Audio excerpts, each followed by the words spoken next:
Si les gastronomies d'autres pays ont leur place à Kigali, ce n'est pas à la chinoise de manquer au rendez-vous. De plus en plus, la présence de cette cuisine se remarque dans la capitale rwandaise. Outre les Rwandais qui connaissent déjà cette saveur venue d'Asie, nombreux sont les étrangers à préférer la cuisine chinoise. D'autres restaurants ont aussi un bon service, mais il peut y avoir des mécontentements dus au mauvais service. Ici, c'est le contraire. Quand j'ai une plainte, ils viennent m'écouter. Des chefs cuisiniers rwandais à côté des Chinois et l'apprentissage des spécialités chinoises peut se faire plus rapidement. La cuisine chinoise se répand de plus en plus dans la capitale Kigali. Nous sommes à la Haute Tangren, l'un des restaurants les plus connus de la ville. Et certains Rwandais ont déjà commencé à s'y familiariser. Certains donc sont devenus des chefs.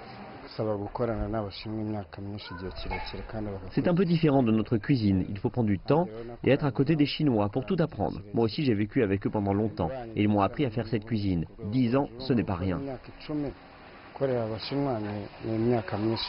En plein cœur du centre-ville, les choses prennent un autre élan. Au Bamboo Restaurant, il faut une tablette tactile pour passer une commande.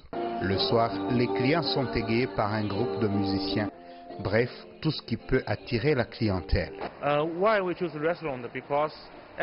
Nous nous sommes lancés dans ce business car nous voulions attirer les Rwandais et qu'ils puissent découvrir les plats chinois. Je voulais aussi que les gens sachent que nous avons une bonne gastronomie et pas seulement le commerce. Les Rwandais admirent nos plats car ils viennent ici très fréquemment.